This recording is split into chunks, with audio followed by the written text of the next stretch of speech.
now. Yeah, 'cause I'm just beginning, can't stop me now.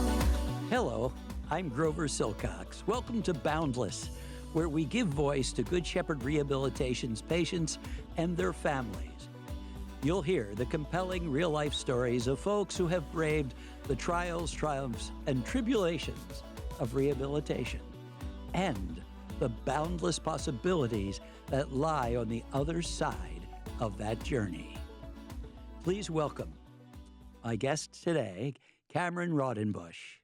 A competitive cheerleader, 17-year-old Camryn sustained 3 concussions, her third in December 2023, during her senior year in high school. Now, that would be tough enough, but more challenges were to come, daunting challenges that she faced head-on. Hers is a remarkable story, and Camryn and her mom, Heather, are with me today to tell us all about it. Welcome. Hi, it's Camryn? a pleasure to be here. Thank you Great. so much for And having Mom, us. Heather, Yeah, very nice that you could make it. Thanks so much for sharing your story. You're a competitive cheerleader. Tell me, what does that entail? We all have an idea of what cheerleaders are all about. We've all seen Grease, so we know that. No, but it's a lot more than that. So Yeah. tell me about your story. And what high school are we talking about? You're from Center Valley, so this was Southern Lehigh? Yeah, Southern Lehigh High School. So I was a competitive cheerleader since 9th grade on the school's team. We compete multiple competitions throughout the year. We have practices almost every day of each week working on, our routine, which is what's the word I'm looking for?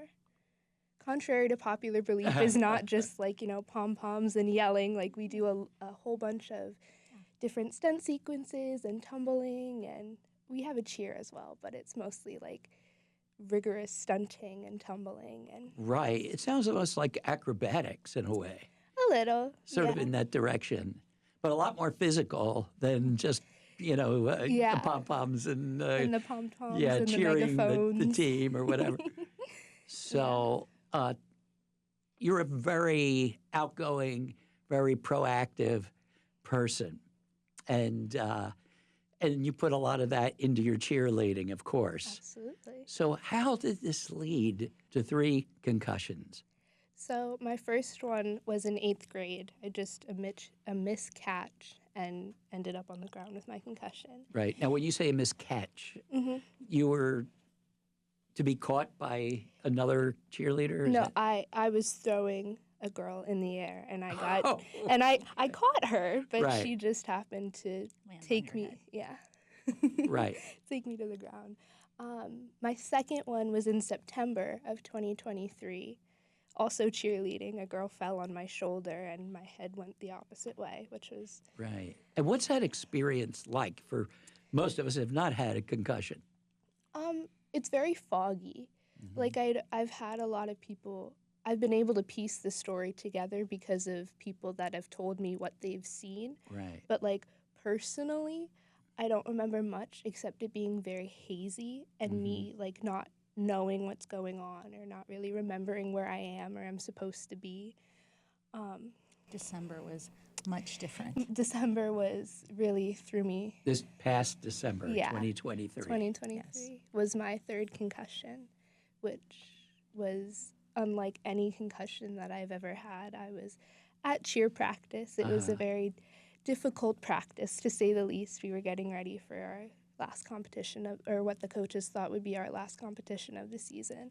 And we were stunting, and I got kicked or hit in the head. Don't And- really remember. I don't really remember, just from hearsay. I got kicked in the head. I continued to practice, and then one of my teammates looked me in the eyes, and my eyes were wiggling, Really? and were like, "You need to go home. You are not okay." Wow. And that was at 4 p.m., and by 7 o'clock, I didn't know who I was or where I was. And it's interesting that it's one of your teammates who realized this is not, Yeah. Camryn, something is wrong. If it wasn't for her, I would Wow. have been so much worse off than That I is true. was. Right. That is because true. you're always a person, as your mom said, who goes the extra mile. Oh, yeah. You're not going to just let something hold you back. Oh, no. Okay, I'm not feeling well. I'm feeling a little achy Yeah. or whatever. I'm going to keep plowing through, and I'm going to get this done. Yeah. And if you had, it would have been even worse, right? Oh, yeah, absolutely. There's no doubt in my mind. Wow. So what happened after that? What kind of help did you seek? We saw a concussion specialist who was basically like, yeah, you have a concussion. Let's slow it down, and we're going to increment or start you in some PT, OT to try and combat it. And I was doing great in PT and OT. I had about a week between the initial hit, was very hazy week.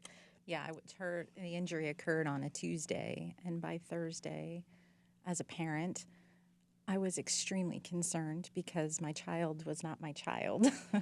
But, through concussion specialty, they held our hand and got us through it. And then she was sent right to PT and OT at the Good Shepherd team. Right. And what were all the symptoms that were happening? Because they were kind of snowballing, right, from the first feelings that you got.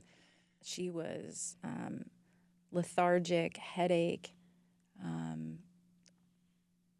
like the lights were on, but no one was home. And the lights were dim. The lights were not on. Right. I don't want to say like catatonic, but she really could not process a sentence. She could not get out of bed. But This must have been very upsetting to you and your husband and the rest of the family. it was hard. Yes, Yeah. she. But she went into PT and OT with Good Shepherd, and they were bringing her back. She was moving forward to heal her injury, and then in early January, she suffered post-concussion syndrome symptoms where she was having seizure-like episodes, and that's when she Lost the ability to walk without a walker or a Oh, wheelchair. my goodness. And a neurogenic stutter. She couldn't walk, she couldn't talk, literally overnight. On New Year's Eve, she went from sitting on the couch with us. She had, again, from PT and OT at Good Shepherd at outpatient. They were working through concussion protocol with her, Right. doing visible stimulants and physical exercises, taking it slow, allowing her brain to heal.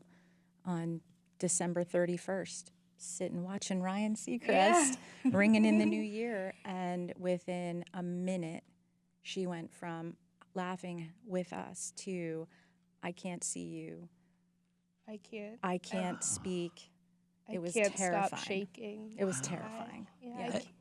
And Camryn, you were saying how, like, you were, you were intending to say something and thinking you could, Yeah. and it just came out as gibberish. Yeah. I mean, there were definitely a lot of laughs with some words. That's kind of how we got through. Yeah, a sense of humor Laughter is the always best helps, medicine. even Oh, in yeah. the worst of circumstances. Oh yeah, I would say if I'm not laughing at myself, I would be sitting in the corner crying. But yeah, that was probably, I mean, physicalness aside of the tremors in my legs, but not being able to talk or, even just be able to say, "Mom, I'm okay. Like I'm still in here," was probably like the most hard thing to do. on Right. my You actually behalf. had to write some things out Yeah. so you could communicate. Yes. Yeah, and even then, the penmanship was not my pretty nice handwriting. It was like borderline chicken scratch. Wow. But we got weathered through. this storm. Yeah. We did what we I needed would- to get through, Right. and saw many, many, many providers to try and get some answers. Right. Being at Good Shepherd, especially inpatient, was the first time in my entire journey that somebody sat down with me and I told them my story and they said, "I'm not completely sure what's going on with you, but I'm going to help you get better." And they did. Wow. And she did. Yeah. Right. They all did. They all did, Yeah. all of them. And it's a scary place to be when you don't know why all of this is happening. And the early providers didn't seem to have the answers either. Nope. You know, they're telling you one thing, but you're still feeling, you know, no, I don't think you're getting it. Many providers chalked it off as, oh, it's just anxiety. It's all in your head. You're just worried. No, I can't walk. I can't That's talk. This is real. not That is anxiety. real. This is not. Yes. Very real. That, yeah, And that was so- probably the hardest. My very active, go-getter, overachiever, with her she had just been accepted to Duquesne University. She had her whole spring semester ahead of her, is taken out through an accident, Right. and this complete unknown, you know, who now she can't walk, she can't talk. She was literally like taking care of a toddler. She was Right. not her. And you're Inside thinking, she is this was. her future? Exactly. It's all like gone? And no one can give me an answer Yeah. until we got the answer. Yeah. And within a week, they fixed her. Within a week. Yeah. Well, yeah. Within a week. maybe play like 10 days. 10 days. Close enough. 10 days. That's amazing. Yes. So yeah. they promised you that they were going to get to the heart of it. Yep. Yep. we And did. and you had described it as sort of they had to reconnect, reset your brain, I guess. Yeah. Yeah. They had to plug my legs back in. That's what we like to joke about. Yeah. It between a B12 IM injection and PT with Candace at Good Shepherd inpatient, who she And Mandala.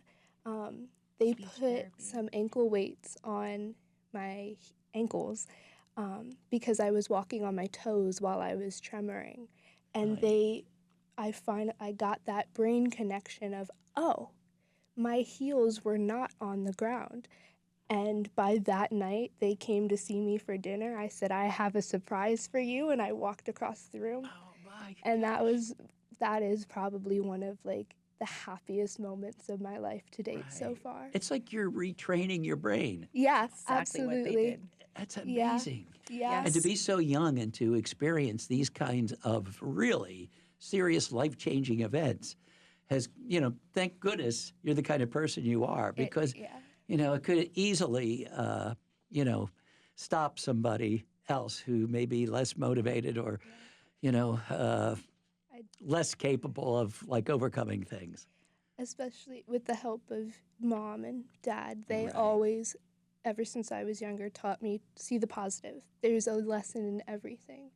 And it was really hard to learn the lesson, but there were definitely a lot of Right. lessons learned. Yes, it's easy to take those words in when you really are faced with the normal everyday hurdles and challenges. But when you're faced with something life-threatening and life-changing, well, then those words really you have to take to heart Yeah. because you're going to need them as tools to push you through and get you to where you need to be, right? Yeah. And I think as a parent, you reach a point of sheer desperation, Yeah. and you find inside that you behave in a way that you wouldn't normally. But when you want some answers and no one can give you those answers, it's really hard. We have this mantra in our family where, you know, you just got to put one step in front of the other, right? And you got to keep moving forward. Literally, because, you know, if you keep looking behind you, you're going to trip and fall. You're never going to move forward, right? You just got to keep looking forward. Right. But once you reach that desperation, that's hard to keep in check until someone finally listens. And then Isn't that amazing? off we went. Just simply listening. Yep. It's a lost art. Yeah, it is an art too. It's an art, and Yeah. I think medicine is both an art and a science. Oh, Yes, sir. absolutely. And it's the artists who really make the difference in people's lives Not the scientists, so often. usually. Yeah, Well, we were very thankful to have a few of those in her journey. yeah, Yes. Yes. absolutely. And so, what kinds of therapy did they give you to help reconnect your brain? So at inpatient, I did physical therapy, occupational, and speech therapy. And that really, really did a whirlwind of good, especially like PT and OT and speech, being able to like work on like my diction and as well as just starting to like get my legs back and working and moving how Right. I was supposed to. Her actual diagnosis, aside from the medical side, right, as far as the B12 because of the concussion and other issues, was a functional neurologic. The concussion triggered a functional neurologic disorder Right. that her brain just got unplugged essentially from its body, from the body. And once the team at Good Shepherd, literally by putting the weights on her legs, plugged the plug That back was in, like the plug. there's been no Isn't that stopping her. amazing? None. It's amazing. Yeah. Wow. And you're an A student, right? Yeah, absolutely. Absolutely. Yeah. And you have siblings? Do you? I have an older brother. He Oh, is serving okay. in the Army right Aw. now. But So- he always would make me laugh when we would FaceTime and he'd be like, say this bad word in your stutter. I'd be like, Hayden. But he never fails to always make me laugh, especially when it was right. like the right. worst time. Yeah, that sense of humor is so important to Oh, get through yeah. these difficult times. Oh, yeah. So you're now, and you were out of school for what? Since December to February February. 26th was my first day right. back. And you didn't skip a beat. You picked right back up once you got reconnected, so to Yep. speak. Yep, You took off. yep. And I And- haven't looked back since. And we just graduated from high school. Yep.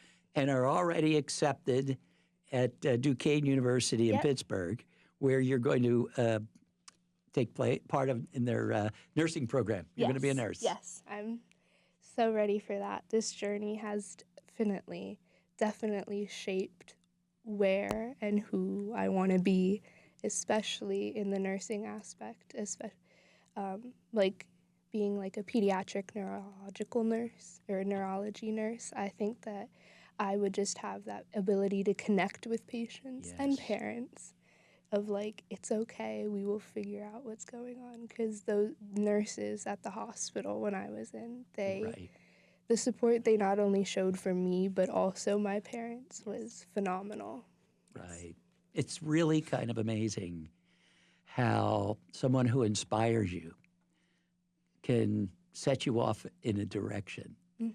And just even by listening, right? Yeah. And then going from there, that you will then take that and inspire somebody else. You will take that and help other people as a caregiver, as a provider. And so that is a beautiful Yep. benefit to really just doing the right Yeah. thing, right? Bryce was a CNA at Good Shepherd inpatient when I was there, and whenever she was on, she would sit. She was a nursing and student she too. was, she would sit and talk with me for hours, and some of those conversations I will forever have with me in the back of my mind because they were just so empowering. And, inpatient at Good Shepherd was hard. And it's meant, she worked.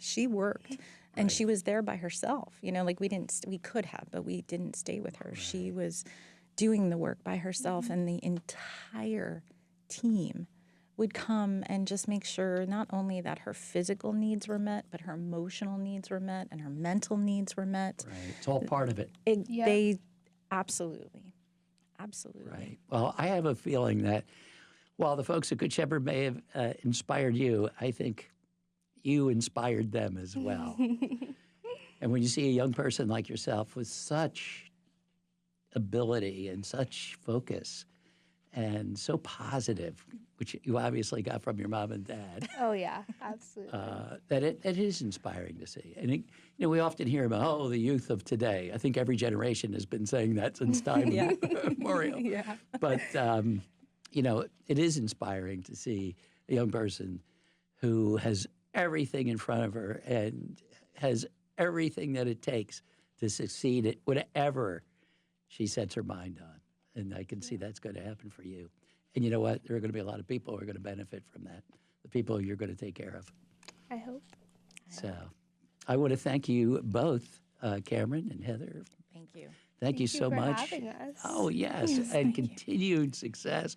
Good luck. I don't think I really have to wish you good luck because I know you're going to have it. You're going to just be a great nurse, and great, caregiver for other people in the future. Thank you. And that is our show. Check in, folks, next time for another episode of Boundless and more personal stories like Camryn's of perseverance, health, and wellness from Good Shepherd Rehabilitation. I'm your host, Grover Silcox, saying thanks for stopping by. We appreciate your support.